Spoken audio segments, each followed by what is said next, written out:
A single human brain is probably the most complex object there is in the universe. An understanding of the brain, the mind, and perception helps us understand why we experience the world the way that we do. It helps us understand why we are the way we are, why we're not somebody else. It helps us understand how we remember things, how we learn things, and above all, it helps us not take ourselves or our worlds for granted.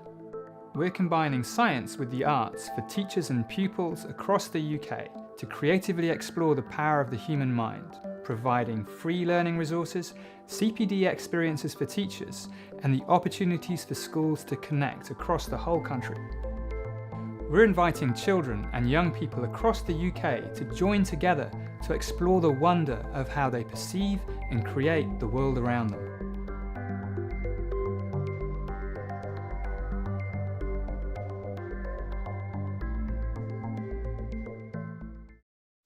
Hello everyone, thanks for coming along. My name is Narani Ruthwarajan and I'm Senior Programme Manager at New Direction. We are a non-profit dedicated to enhancing the capacity and agency of children and young people to own their creativity, shape culture and achieve their creative potential. This is the first of 3 webinars which focus on the themes of well-being and connection. And this is inspired by Dreamachine, the new 5-star reviewed immersive arts experience, which opens to the public today in Woolwich Works and will be in Cardiff later this week and in Belfast and Edinburgh over the summer.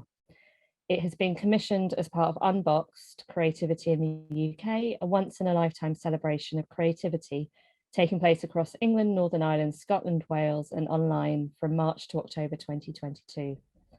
Today, the focus is on school leadership and teacher wellness. Alison Peacock, the CEO of the Chartered College of Teaching, the professional body for teachers, will be in conversation with Sinéad Mc Brearty, CEO of Education Support, whose mission is to improve the mental health and well-being of teachers and education staff. They will be talking about what we mean by teacher wellness and approaches school governors and leaders can take to ensure the well-being of their staff. Before I hand over to Alison and Sinead, just a few bits of housekeeping. We are using Otter captions and you can access these by clicking CC in the toolbar below. This webinar will be available as a recording on our website after the event. Please do, and this especially, please do use the Q&A function to ask questions, as that's the best way for us to find them. That's also in the toolbar. They tend to get a little bit lost in the chat. So if, the other thing you can do in the Q&A section is if you like certain questions, they'll move further up the list. So Alison and Sinead are more likely to answer it. If there are any questions we don't get through at the end, we'll send some follow-up responses after the event, along with some special booking links for teachers to experience Dreamachine in the 4 cities. And with that, I will hand over to Alison.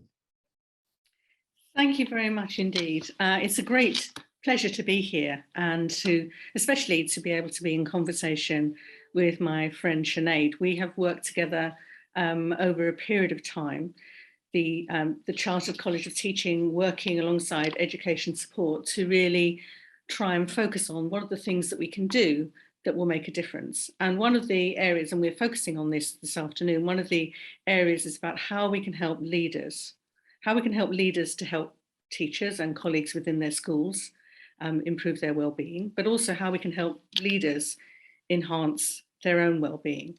Do you want to just say a bit about Education Support, Sinead, before we kick off so that people know what you offer? I will indeed, Alison, thank you. And also to say hello to everyone. It's great to see so many of you here on a Tuesday afternoon. Education Support has been around for 145 years, and we're a charity that was set up by teachers for educators, for anyone working in any education setting. We provide a free counselling helpline that's available 24 hours a day. It's confidential and it's free at point of use.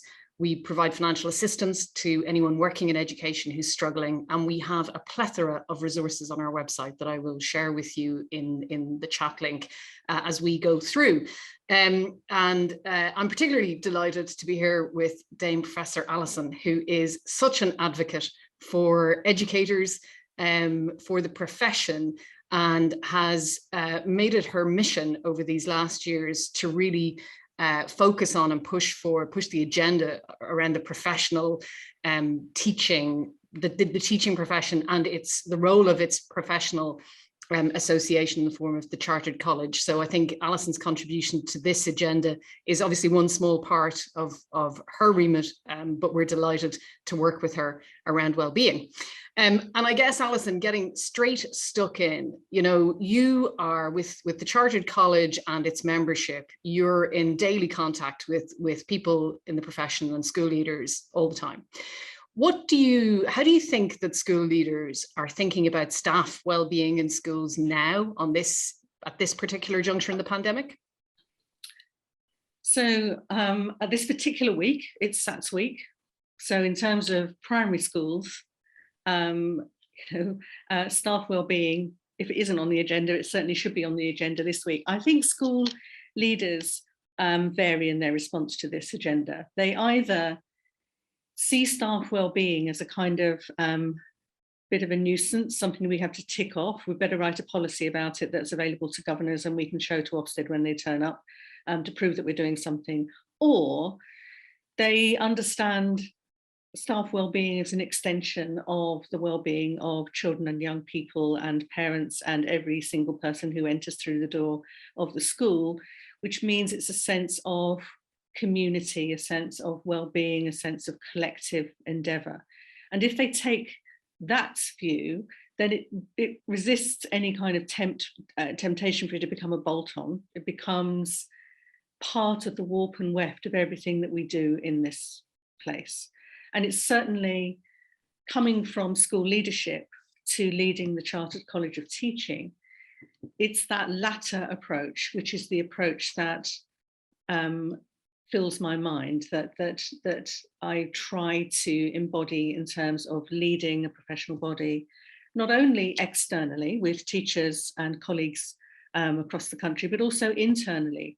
Because if you're running an organisation, whether it's a school, whether it's alternative provision, nursery, wherever it is, or in fact the Chartered College of Teaching, and you've got colleagues with you, a sense of collective purpose, a sense of vision for what you're doing, and a willingness to listen to people, to appreciate the people that you're with, not to consider their quirkiness to be irritation, but to be strength.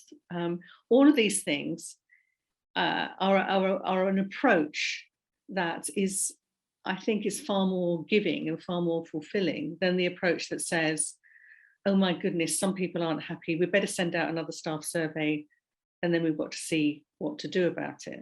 I don't think it's quite as clear-cut as that, but there is that whole kind of spectrum of response to the wellbeing agenda. And I think some people do think it's a soft sort of female, may I dare say, kind of approach to thinking about leadership, as opposed to seeing it as I would see it, as being absolutely central. I mean, you make a great point there about the fluffiness. I ought to have worn my pinkest, fluffiest outfit for this event to really capture the real, metaphor for well-being as many see it. And of course, the other end of the spectrum is we have phenomenal economic analysis now across all industries that tell us about the very real, in pounds and pence, impact of high levels of stress, anxiety in any industry and in education. It's not just about, as we all know and everyone in this room knows, it's not just about the impact that has in terms of absence or the cost of cover or anything else. We're talking now more than ever about recovery. And even though that word recovery I don't care for, I also refuse to not acknowledge the scarring effect of the pandemic. And this isn't business as usual. So without wanting to use negative language, I think the fact is that here we are in 2022 and the work of everyone in schools, whether it's the leader, whether it's the classroom teacher, whether it's the school business manager who probably hasn't had a good night's sleep for a long time while they try and juggle the numbers on the various spreadsheets, or our TAs and all the other support staff in school. Having been through what everyone's been through, this is the moment where we want everyone to be at their best and able to offer the most that we collectively can to our children and young people. And I think there is I think there's an unconscious kind of impact that the pandemic has had on us.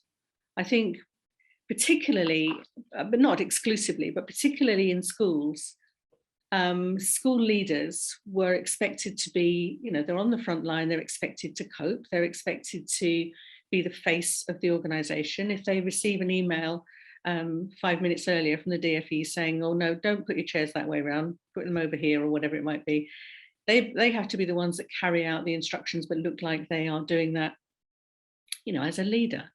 And I think the impact of all of that responsibility of having to take last minute decisions, of actually in some cases felt like life and death decisions were being taken, I think that impact is still with us. And we were just discussing, weren't we, before we came on air, as it were, about how there are still things that are impacting the way in which we behave. And certainly I know in my own personal situation that when it comes to TV, I would rather watch trash than watch something serious, because if I watch something serious, it makes me have to focus on some of the problems of the world, and I feel like I'm already full up.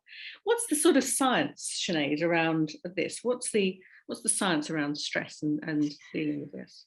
Well, it's really interesting what you say about the capacity that we have in our downtime, if you like, and what we can take on, because I think it speaks to what one of the big impacts of stress is, which is, of course, exhaustion that so many of us will feel.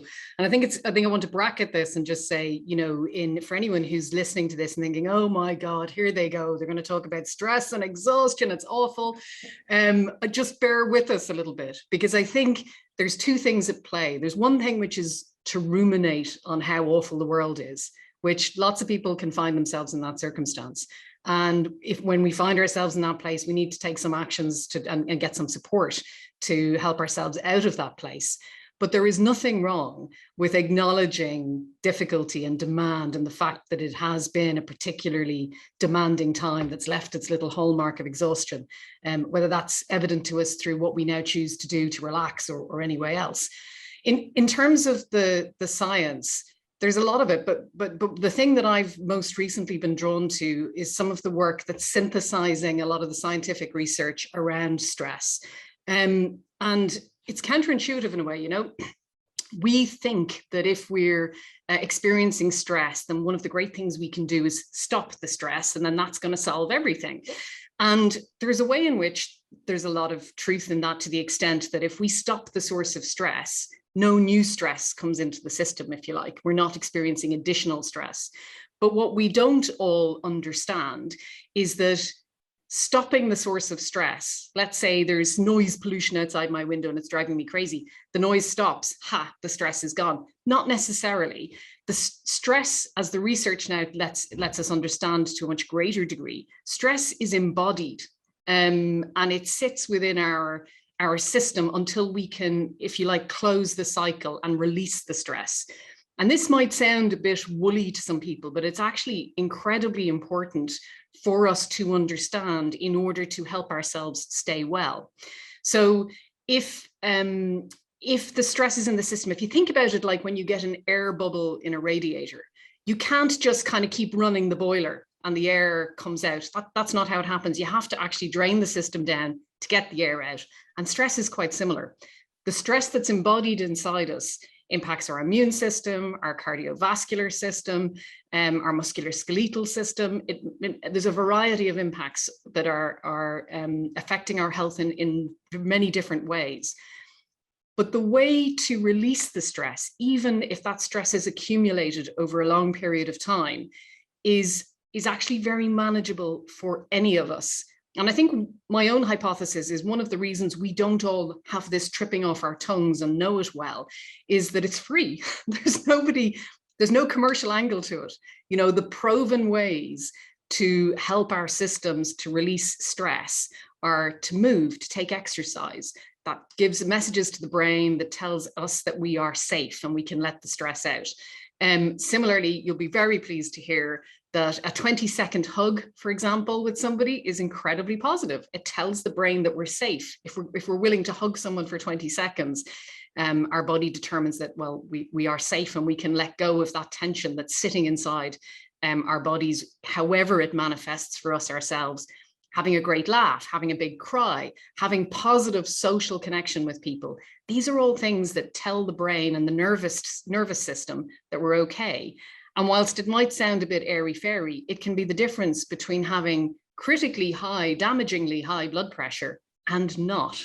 So for us to start to think about our own stress management, not for any reason other than keeping ourselves well and healthy, I think is something really important for all of us to take away, actually.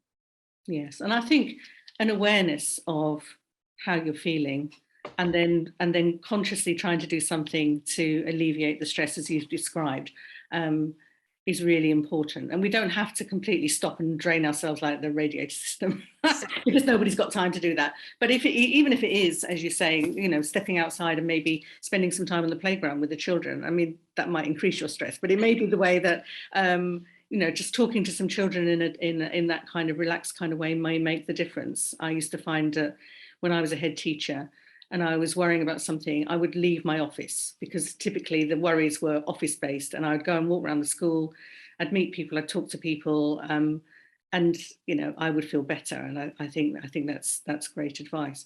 There are things, of course, that leaders can do to alleviate stress and to increase well-being of staff. And you know, we've often sort of said, haven't we, this is not just about putting a bunch of flowers in the staff room, you know, that's not going to do it. I mean, if it's one part of a whole raft of things that leaders are doing that show consideration to others, that's helpful. Yeah. But if we think, right, we'll just have a budget line where we book the florist to come in once a week, that's not going to do it. I think there is something about, you know, we've been hearing about creativity and the work of Dreamachine and that notion of how can we make schools more creative places. In my experience, but I'll be interested to know what you think, that idea of looking at problems in a creative way, looking at things collectively, listening and saying, okay, so if this isn't working, what might we do differently? What else could we try? Those kind of strategies that are collective very often lead to all kinds of different kind of quirky solutions, as long as the leadership is open to different forms of solutions. And I think that's really key, because if we're all worried about compliance, we begin to feel channeled and pushed down a particular path. And it's then when it feels quite hard to know, how do we break out of it? Well, and I think I'm going to come back to your comment there about the leadership, because I know you've got, and I've heard you speak before about autonomy and trust and how that impacts leaders in how they hold it. But in terms of what you describe, I mean, creativity is again one of those things. It's a form of self-expression, whether the creativity is in solving a problem in the professional environment, or, you know, whether you're going to take up a new hobby. In lots of ways, it doesn't much matter, but it's tremendously nourishing for us as individuals, in a way that doing the same thing over and over again is exhausting and a bit kind of stultifying. It closes us in ourselves. And if you add it to the point of the collective, well, we know we've got stacks of research that tells us that more than other professions, teachers love to work in a collegiate environment. And those opportunities for relationship, for working together on something that is going to take the school forward, has far more staff well-being, positive outcomes than, as you say, having a yoga class, and I'm a yoga practitioner, so I have nothing against yoga, but it is about the nuts and bolts of the culture of the school, and how we interact and how we make the opportunities for people from different parts of the school and different teams within the school to work together so that we feel like a community. And if we're approaching problems, as you say, with an open heart, and the leadership is providing that kind of psychologically safe space, then there is very little else actually that you could be doing in a school that would be better for the collective well-being of that team, I think. And implicit in that, in working together and having the safe space, is a level of appreciation. And when we feel appreciated, this may all be really implicit rather than something we're conscious and aware of. But feeling appreciated, again, goes straight to the heart of our sense of purpose. It tells us that somebody's noticed that what we're doing makes a difference. We're making a contribution, and our sense of efficacy, of being able to make a difference. So the sorts of strategies you were describing, those activities and ways of being as a team in a work environment, not doing a well-being thing, but actually how we're working together. I think for me, if I had a magic wand, that would be the recipe for everybody to be able to put their time and attention to, because it will have the biggest impact. I completely agree. You know, years ago when I was, I did my NPQH before I became a head teacher. And I can remember being in this seminar, and this guy who was leading the seminar said, well, the thing is that when you become a head teacher, it's a very, very lonely job. And, you know, when I became a head teacher, I found that, you know, I was often, you know, expected to make decisions on my own and so on and so forth. And of course, it's all confidential and you can't share with people. And I was listening to this chat and I was thinking, oh, well, I don't want to be a head teacher then. I don't want to do this job. I don't want to be someone who is on her own and having to just kind of get on with it and not talk to anybody else. And I really did sort of kind of cause a question in my mind as to whether this was the right career move for me. I can honestly say, Sinead, when I became a head teacher and I took on a school that was in quite a lot of trouble, it was a school in special measures, I did not have one single day where I felt all by myself. And that was because I just naturally have an approach whereby I want to share things. I want to work with people. It's not about offloading all your worries onto someone else, but it is about a collective kind of sense of what can we do now? How are we going to move forward, celebrating other people's successes and then taking those on and saying, oh, well, look what's happened over here, everybody. Isn't this amazing? Even tiny, weeny things. And then when you've got big things to worry about, not taking them away and thinking, oh, well, it's just for me to worry about. I'm the boss. I get paid the most, so nobody else needs to worry about this. Being able to share where you can so that everybody feels invested in the movement of the school and the direction of the school, as opposed to feeling directed by the leader. And I think when it comes to leaders' well-being and their own sort of sense of can they carry on, if they've taken too much on and just tried to keep everybody else away so that they can deal with it and feel isolated, I really do feel they're very vulnerable. I mean, you must see a lot of school leaders coming to you asking for advice, people who are at a kind of burnout situation. How do you deal with that at Education Support? Well, I guess one of the things that we try really hard to focus on in our work is on mindset and beliefs, because actually, everybody in this room knows, what am I going to say is good for your mental health? Well, get out and have a walk and get some fresh air and be in nature and see your family and your friends and don't drink too much and don't eat too much and all the rest of it.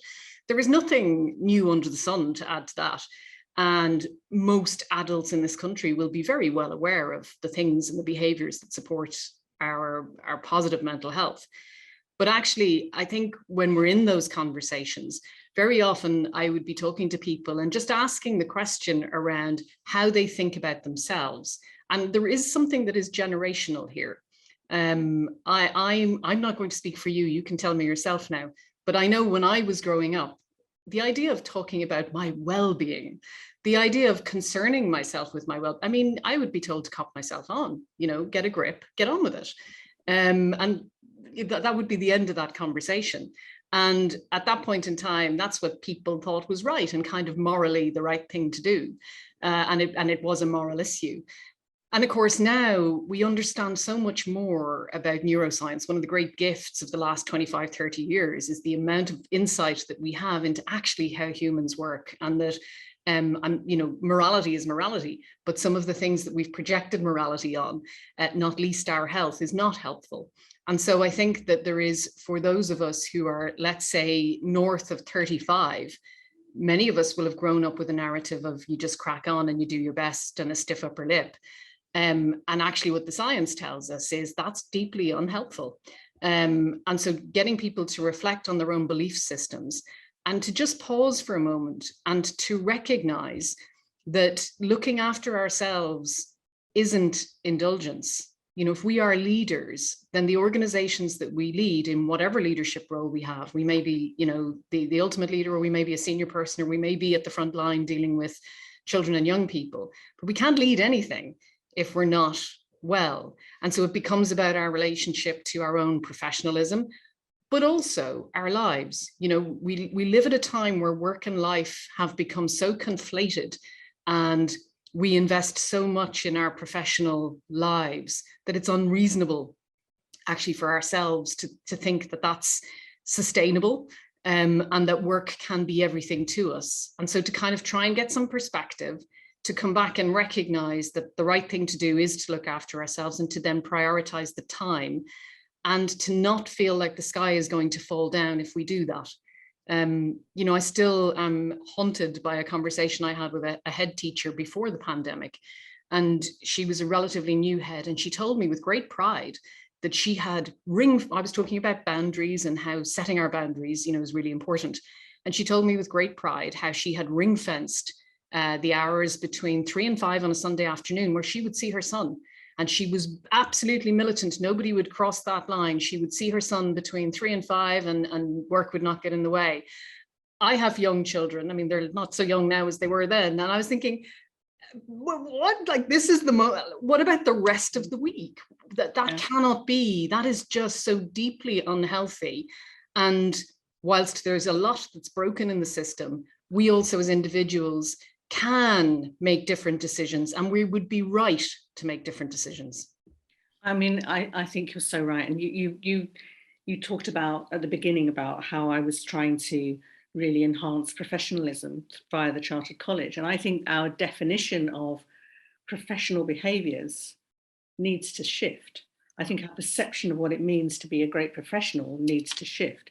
If we think to be a great teacher means that you've got to mark every book every night, have every display beautifully labelled and changed every half term, if you've got to you know, do everything that is about presenteeism, and, you know, be at the school the earliest you can be at the school later than everybody else. If it becomes a competition, if it becomes self-defeating, is what I'm trying to say. And I think, you know, professional behaviour is looking at what are the key things that I need to do that will make a difference to the children that I'm teaching, and how can I prioritise those? What does the evidence tell me about what is most likely to make a difference? So, for example, marking every book in a detailed way is not going to make a difference to children. Giving children feedback in the lesson, possibly if you're lucky enough to have a visualiser, with the use of a visualiser, something like that is far more likely to be far more effective. But we kind of tell ourselves, we have this sort of narrative about what an ideal teacher is, or what an ideal school leader is. And we need to disrupt that. And if we've got school leaders who are listening, we need to also disrupt that notion amongst school leaders about what do we want from our staff? What do we think our best teachers do? Because if we're all playing this game of trying to outdo each other by, you know, having the shiniest shoes and having the least sleep, then it's a mug's game. It really is. Well, let me ask you this. So one of the things, you know, I'm not an educationalist. I come to this, I'm from a family of educators. I'm Irish. My accent betrays that. And in Ireland, you know, my grandfather was a teacher. Many of my aunts and uncles are, my sister is. Teaching is a noble profession. You know, the Irish revere teachers. We're just brought up to, and that's still true. That's still true on the ground. And when I came to this sector just over 3 years ago, there was a lot of conversation about trust. And I think it feels true to say that the trust given from government to the profession to schools feels to me like it's decreased over time. And then I feel like maybe that flows down through schools sometimes between leadership and the rest of the staff team.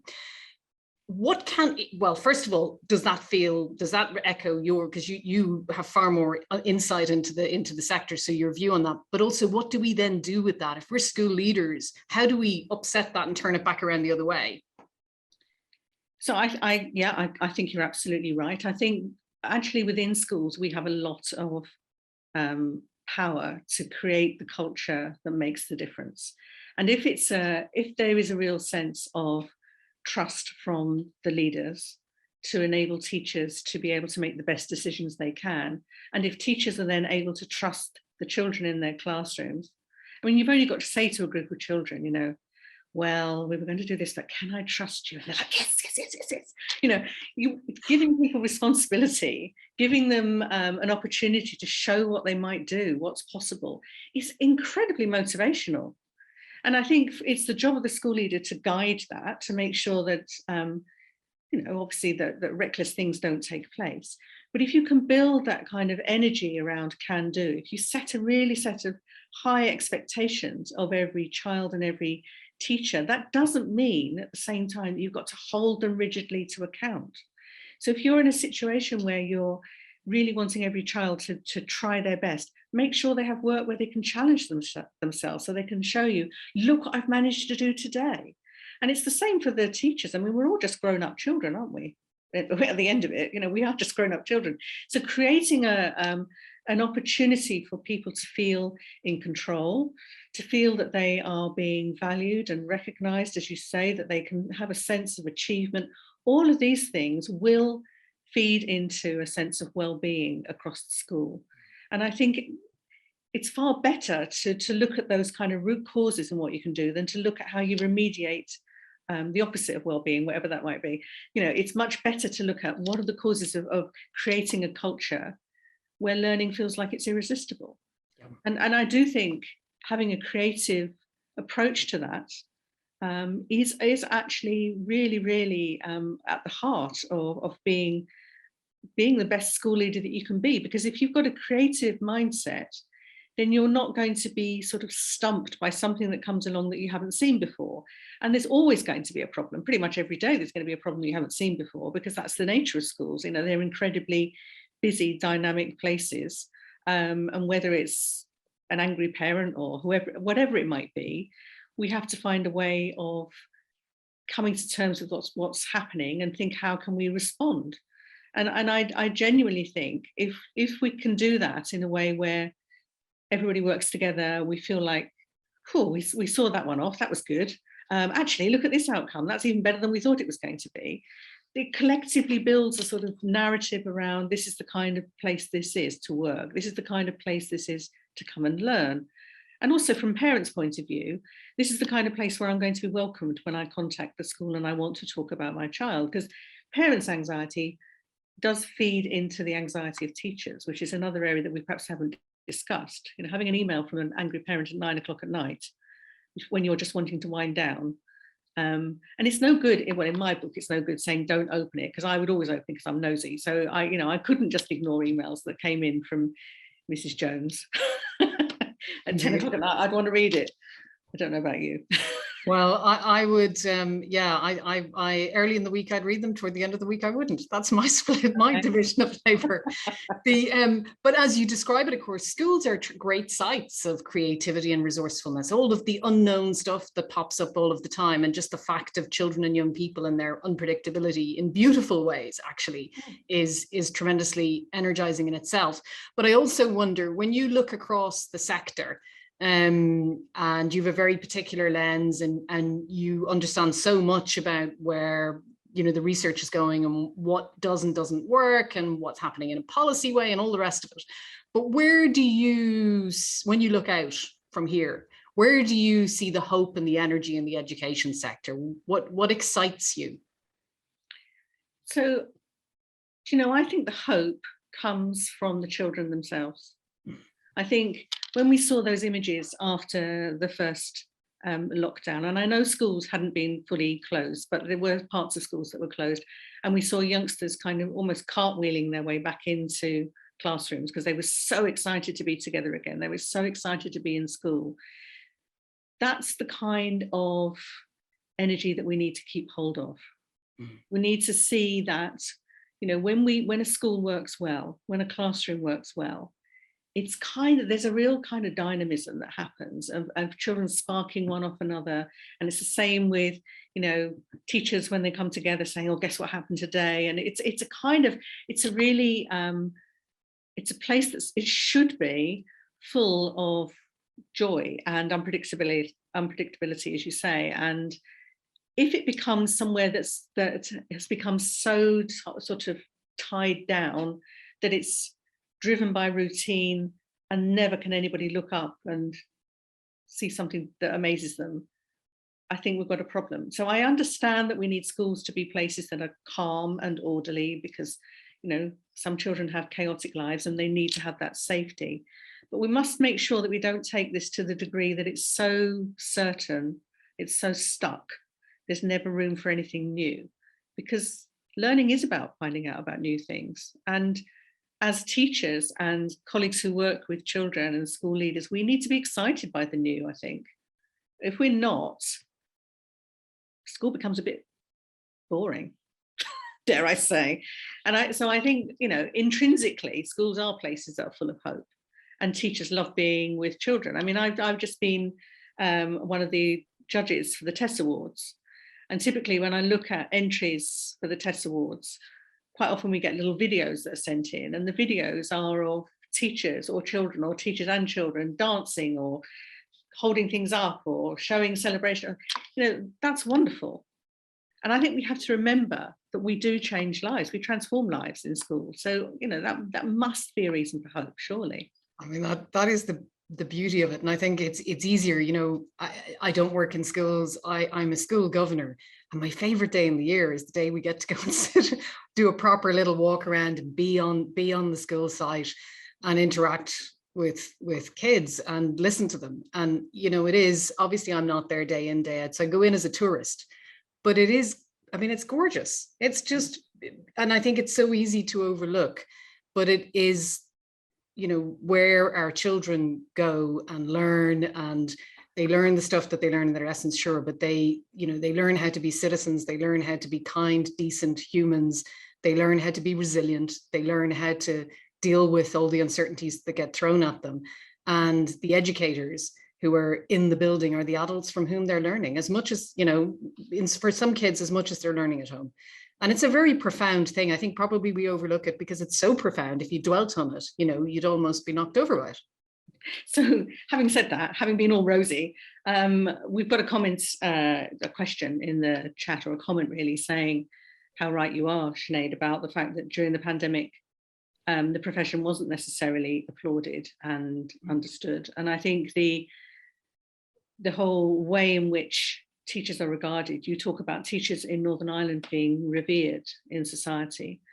Too often, I think the media like to take a pop at teachers. I think seeing headlines related to future policy being published on a Sunday in the Sunday Times, you know, before teachers have been told about it, is disrespectful for teachers.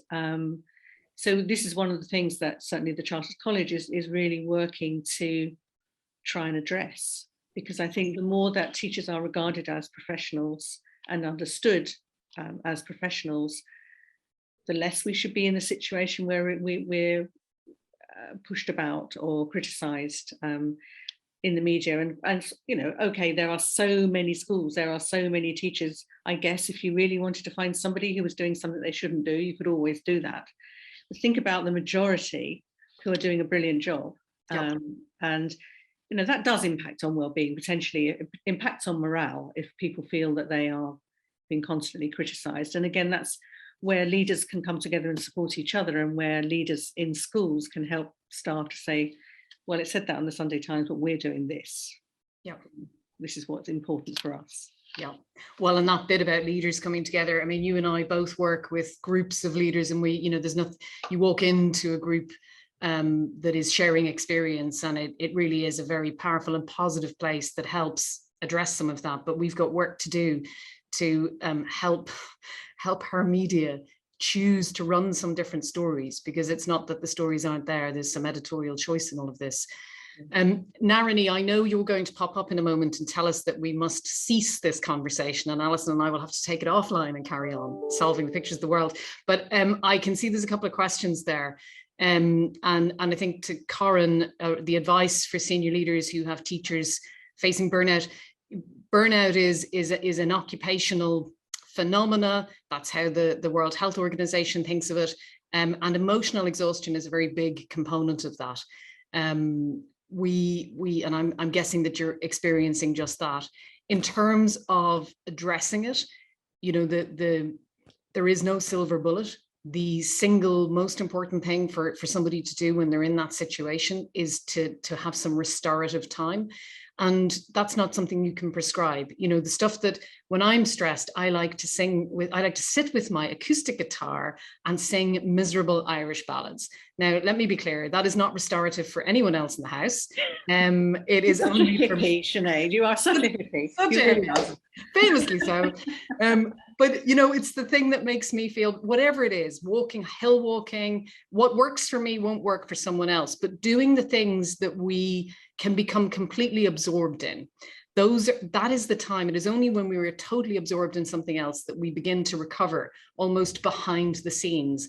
And so that's a difficult piece of advice for senior leaders, because you don't have the capacity to tell people to take time to recover. But in reality, if you've got people who are in that situation, any increment of time that you can give them back to themselves, that they can look after themselves a little bit, is going to be the most important thing. And I think there's a question there also about how leaders can help teachers have self-awareness. I'm going to post a couple of links here in the chat. You know, one of the ways that we help with self-awareness is by talking about the issues that affect everyone, and talking about the issues that affect ourselves. Alison said, you know, there are times when you can share stuff, and it's really important as a leader. I can't go out to my staff team there and tell them, you know, the awfulness that happened over the weekend, because it's still sitting in me, and it's not for me to go and try and process that with my staff team. But maybe there's stuff that happened during pandemic when I found myself in a situation of stress, and I'm now far enough away from it that I can reflect on it and get some learning. And that is a story I can share. So they don't think I'm always perfect and that it's always fine in my ivory tower. I think role modeling and discussing and opening up conversation is one of the key things for us to do if we want to be able to bring things into awareness. And then probably having some training and conversation. And I've stuck a few links into there are loads and loads of resources around this stuff on Education Support's website under the tab of resources. We've just completed some with the Royal College of Psychiatrists. There's a bunch of stuff on burnout and loads and loads and loads of things. So if you want, hopefully there'll be some specific items there that will help. There's a question here about what do we do about the long hours culture? And certainly, you know, when I was a deputy head, I worked in a school that had a very toxic culture, whereby in fact, if you were in a meeting and with the head teacher as a part of the senior team, you daren't leave the meeting first, because whoever left the meeting first was then slagged off by the head teacher. I mean, it was just awful. It was good training, though, for what to do when I became a head, because I just did everything the opposite of what my head teacher had done when I was a deputy. I think that whole long hours culture, though, is an institution-wide issue. And I do think that this is where potentially governors can help. I think leaders need to recognise that not everybody's working patterns are the same. So for some colleagues, coming in first thing in the morning is actually the most effective way they can get through their day. And then by about 4 o'clock, they've kind of collapsed in a heap and they need to go and do something else. For other colleagues, actually working in the evening is the most productive time. Other people seem to be able to manage everything within kind of an 8 till 4:30 sort of time slot.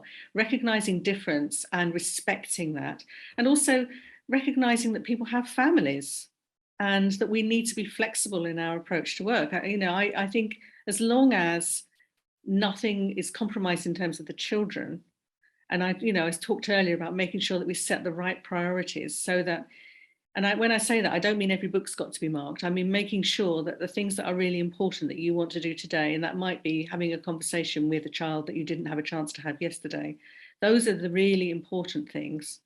And obviously teaching them, that's quite important as well. That one too. I think that's a lovely way to finish up. You know, I think that what you said there so resonated with me, that teachers have families too. They have families, they have friends, they have other responsibilities. And sometimes I think people forget that, including the teachers and the school staff themselves. And coming back to, you know, how do we address the long hours culture? Well, coming back to our humanity, coming back to recognize that we will all be better professionals when we are our whole selves and not just the version that's on the hamster wheel. And there's a lot of richness in that. And yes, we'll have to do a bit less, but that's not the end of the world. No, that's true. Can't be done anyway. Can't be done. It never could be done. Never could be done. There you are, Marina. We fixed it. Great, thank you. That's a great way to end. Before we go, I've got a few things to share about a new direction in the Dreamachine programme. So I'm just going to share my screen very quickly. It'll only take a couple of minutes if people are happy to stay on for just 2 minutes. So who are a new direction? My colleague Nirani did talk a little bit about this at the beginning. We have been developing the schools programme for Dreamachine. We generate opportunities for children and young people to develop their creativity, and we do this in a number of different ways. So check out our website to see what else we do. Free teacher CPD, free class resources and lesson plans. We support with Arts Mark and Arts Award and more. And now to tell you a little bit more about the Dreamachine Schools programme, which is also free. Please do book on to our other 2 Dreamachine webinars. One is on the 24th of May, Tuesday, same time, 4:30. Sinead will be back with us with a panel this time and be going into a bit more detail about specific tips for teachers themselves. She touched on it a little bit, but we'll be going into more detail and speaking to teachers and other experts as well. And then on the 15th of June, one of our resource writers will demonstrate wellbeing activities for teachers to do with children in the class. And that will be along with Teacher Prize winner Andrea Zafraku. The links we'll put in the chat now for you to book, but we will send around all of these links, including the ones Sinead shared earlier, in an email tomorrow. You can go on to the Dreamachine website to download our free classroom resources.